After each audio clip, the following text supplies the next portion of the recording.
અહીંયાથી મેં એક નિશાન લગાવી લીધું છે. આ નિશાન આપણે 1.5 ઇંચ ઉપર લગાવ્યું છે. એની પછી જે આપણે આ મોહરી છે એને સીધું આવી રીતના એકદમ આપણે તાણીને પકડી ને જેટલા જ્યાં લગન નિશાન આવે છે ત્યાં લગન આપણે સીધું નિશાન લગાવી દેવાનું છે. એમ પછી અહીંયા જ્યાં આપણે બેલ્ટ જોડેલો હોય ત્યાંથી આપણે આવી રીતના પકડશું ને આ છે એને ફિક્સ આ જે આપણે નિશાન લગાવ્યું છે એની ઉપર મૂકશું ને આને આપણે જેટલું ખેંચાય એટલું ખેંચી ને એક નિશાન અહીંયા આપણે લગાવી દઈશું. એક આ નિશાન મોહરીનું છે ને આ નિશાન આપણે ઘેરનું છે. આ બંનેને આપણે સીધા કરી લઈશું. આ સીધું નિશાન આપણે લગાવી લીધું છે.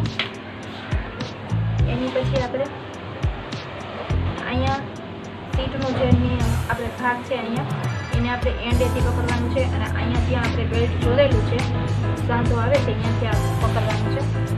અહીંયા આવી રીતના આપણે મૂકીને આનું આપણે માપ લઈ લેવાનું છે કે કેટલું છે. અહીંયાથી આપણે આવી રીતના સીધું નિશાન લગાવી લઈશું. એટલો ઇઝી મેથડથી હું તમને શીખવાડું છું કે આમાં તમને મેજર ટેપની જરૂર જરી નહીં પડે. આમાં ખાલી આપણે મેન કપડાની જરૂર પડશે જે પરફેક્ટ ફિટિંગમાં હોય તેની. તો આ આપણે થઈ ગયું છે. હવે આને આપણે આગળ લઈ લઈશું. અહીંયાથી આપણે 2 ઇંચ જેટલું આપણે અહીંયાથી નિશાન લગાવવાનું છે. આ પટ્ટી મારે 1.5 ઇંચની છે એટલે 1.5 ઇંચને બહારની સાઈડમાં મૂકી દીધું છે. અહીંયાથી બહારની સાઈડમાં મૂકી આટલું આપણે ગોરાઈ લઈ જઈશું. આ આપણે સીટનું ભાગ છે.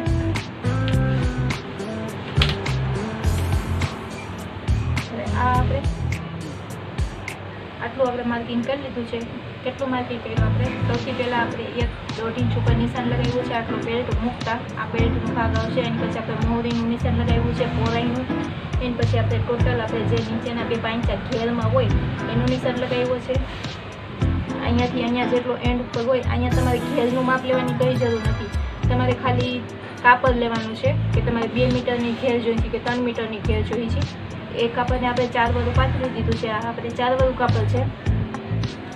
પછી અહીંયા જે ઓપન સાઈડ છે એ સામેની સાઈડમાં રાખી છે. આ ફોલ્ડેડ સાઈડ મારી સાઈડમાં છે. એન્ડમાં અહીંયા આપણે 2 ઇંચનો અહીંયા ગેપ મૂકી દેવાનો છે. અહીંયાથી આપણે જેટલો અહીંયા ભાગ છે એટલો જ અહીંયાથી આપણે નિશાન લગાવી લેવાનું છે. આ ગેપ આપણે સીટનો 2 ઇંચ ઉપર રાખ્યો છે. આ આપણે નીચેના પાંચા કમ્પ્લીટ નીકળી ગયા છે. આને હવે આપણે કંઈ કરવાનું નથી. હવે જે આપણે આ નિશાન છે એને આ આપણે મોહરીને જોડી દેવાનું છે. આને જો તમે અહીંયા જોડવા માંગતા હોય તો અહીંયા પર જોડી શકો ને અહીંયા જોડવા માંગતા હોય તો અહીંયા પર જોડી શકો. આવી રીતના આપણે ક્રોસમાં મૂકી સીધું નિશાન લઈ લઈશું.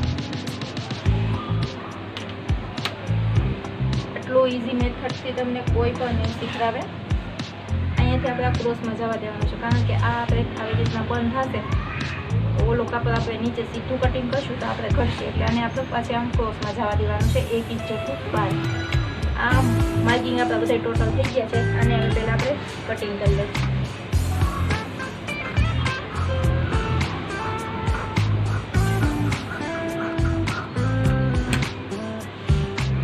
બેલ્ટ માટે કાપડ આપણે વધી ગયું છે. જ્યાં અહીંયા આપણે સેન્ટરમાં છે અહીંયા એક આપણે કટ લગાવી લેવાનો છે. કટ બધે જ્યાં હું મૂકું છું ત્યાં તમારે લગાવવાના જ છે. અને જેટલો જ્યાં માર્કિંગ કર્યું છે એની ઉપર જ આપણે કટિંગ કરવાનું છે. એમ નહીં કે આપણે અહીંયા કટિંગ કર્યું એનાથી આપણે બહારની સાઈડમાં આપણે કટિંગ કરી લઈએ.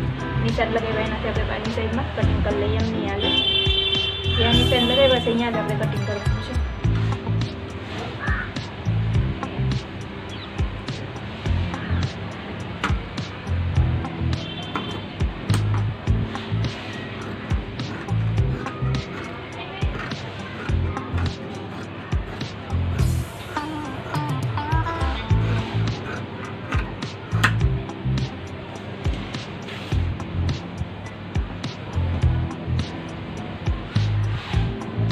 સેન્ટરમાં આપણે નિશાન લગાવી દીધું છે. અને આ આપણે આ નિશાનની ઉપર જ આપણે કટ કર્યું છે. ત્યાં આપણે નિશાન લગાવ્યા હતા અહીંયા જ આપણે કટ કર્યું છે. આ બધા નાના તમે જોઈ શકો છો. હવે આ કાપડમાં આપણે વેસ્ટ એક્ઝામ કંઈ કામ નથી. આમાંથી આપણે બેલ્ટ કાઢવાનું છે. આ આપણે નીચેના પાર્ટનું આપણે કટિંગ થઈ ગયું છે. આનું આપણે કામ નથી. હવે આમાંથી આપણે બેલ્ટ કટિંગ કરી દઈશું.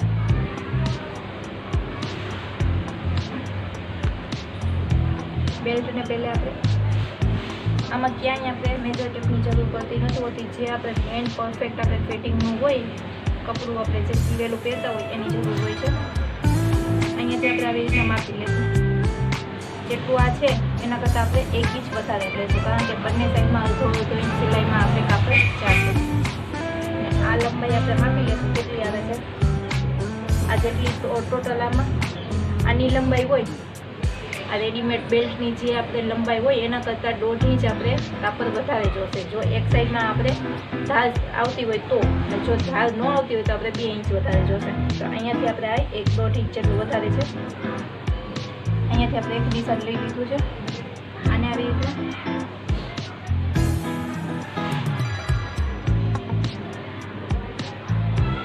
આ ખર ઉપર જ નિશાન આવ્યું છે એટલે ખર લગાનું માપ લઈને અહીંયા કટિંગ કરી નાખવું છે.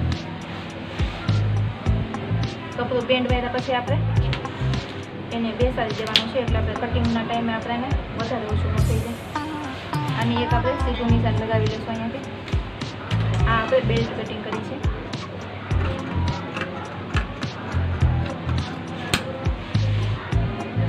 આ આપણે બેલ્ટ કટિંગ થઈ ગયું છે. હવે આ બેલ્ટના સેન્ટરમાં આપણે એક કટ લગાવી દઈશું. આ આપણે બેલ્ટ આવી ગયું છે.